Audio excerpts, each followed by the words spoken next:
Shalom Bapak, Ibu, Saudara, dan Saudari yang terkasih. Salam sehat bagi kita semua.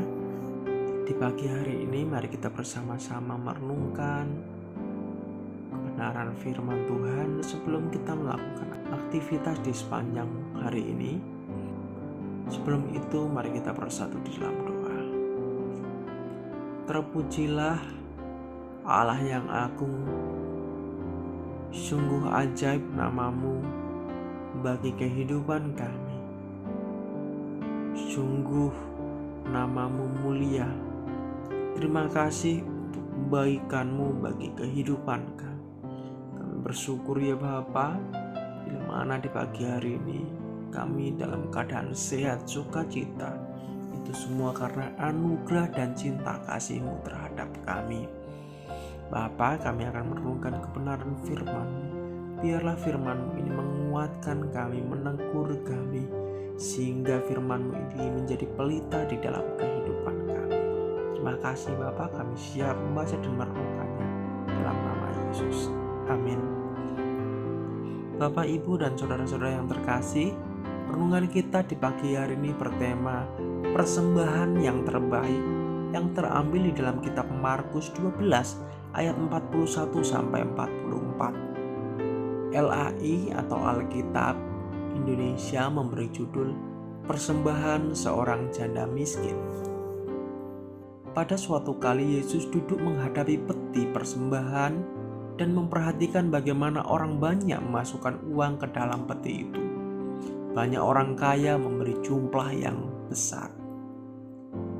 Lalu datanglah seorang janda yang miskin dan ia memasukkan 2 peser, yaitu 1 duit. Maka dipanggilnya murid-muridnya dan berkata kepada mereka, "Aku berkata kepadamu, sesungguhnya janda miskin ini memberi lebih banyak daripada semua orang yang memasukkan uang ke dalam peti persembahan. Sebab mereka semua memberi dari kelimpahannya, tetapi janda ini memberi dari kekurangannya, semua yang ada padanya, yaitu seluruh nafkahnya."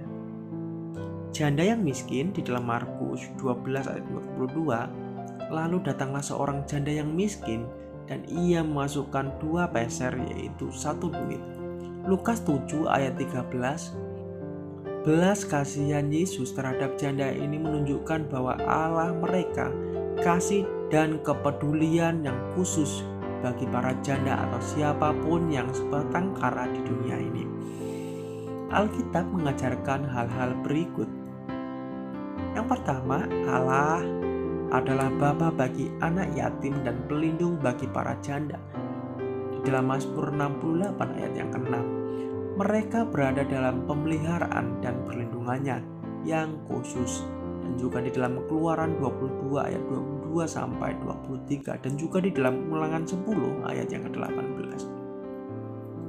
Dengan memakai persepuluhan dan kelimpahan umatnya, Allah memelihara anak-anak yatim dan para janda di dalam Ulangan 14 ayat 28 sampai 29 dan juga di dalam Ulangan 26 ayat 12 sampai 13. Ia memberkati orang yang menolong dan menghormati mereka di dalam Yesaya 1 ayat 17 dan 19 dan juga di dalam Yeremia 7 ayat 6 sampai ke 7. Ia melawan mereka yang mengambil keuntungan dari atau merugikan para janda dan anak yatim di dalam Keluaran 22 ayat 22 sampai 24 dan juga di dalam Ulangan 24 ayat yang ke-17 dan juga di dalam Ayub 24 ayat yang ketiga dan juga di dalam Mazmur 94 ayat 6 dan 16. Para janda adalah penerima kasih dan belas kasihan Allah yang lembut di dalam Lukas 7 ayat 11 sampai 17. Juga di dalam Markus 12 ayat 42 sampai 43. Gereja mula-mula mengutamakan pemeliharaan para janda di dalam Kisah Para Rasul 6 ayat 1 sampai 6. Satu segi dari ibadah yang murni adalah mengurus para yatim dan janda dalam kesusahannya mereka di dalam Yakobus 1 ayat 27 dan juga di dalam 1 Timotius 5 ayat 3 sampai 8. Lukas 7 ayat 13. Dan ketika Tuhan melihat janda itu, tergeraklah hatinya oleh belas kasihan. Lalu ia berkata kepadanya, "Jangan menangis." Mengenai pemeliharaan dan kasih Allah yang khusus bagi wanita yang hidup sendirian, baik karena ditinggal oleh suaminya maupun karena pasangannya meninggal dunia. Markus 12 ayat 42, lalu datanglah seorang janda yang miskin dan ia memasukkan 2 peser, yaitu 1 duit. Allah mengukur persembahan bukan dari jumlah yang dipersembahkan, tetapi dari kasih, pengabdian, dan pengorbanan yang terkandung dalam persembahan itu. Lukas 21 ayat 1-4, persembahan seorang janda miskin yang memberikan pelajaran tentang bagaimana Allah menilai pemberian. Yang pertama, pemberian seorang ditentukan bukan oleh jumlah yang ia berikan, tetapi oleh jumlah pengorbanan yang terlibat dalam pemberian itu. Seringkali orang kaya hanya memberi dari kekayaannya ini, tidak meminta pengorbanan. Pemberian janda ini menuntut segala daripadanya. Ia memberikan sebanyak-banyaknya yang dapat diberikannya. Dan yang kedua, prinsip ini dapat diterapkan pada segala pelayanan kita bagi Yesus. Ia menilai pekerjaan dan pelayanan kita tidak berdasarkan ukuran atau pengaruh atau keberhasilannya, tetapi berdasarkan kadar pengabdian, pengorbanan, iman, dan kasih yang tulus yang terlibat di dalamnya. Dalam Lukas 21 ayat 1-4, ketika Yesus mengangkat mukanya, ia melihat orang-orang kaya memasukkan persembahan mereka ke dalam peti persembahan. Ia melihat juga seorang janda miskin memasukkan 2 peser ke dalam peti itu. Lalu ia berkata, "Aku berkata kepadamu, sesungguhnya janda miskin ini memberi lebih banyak daripada semua orang itu.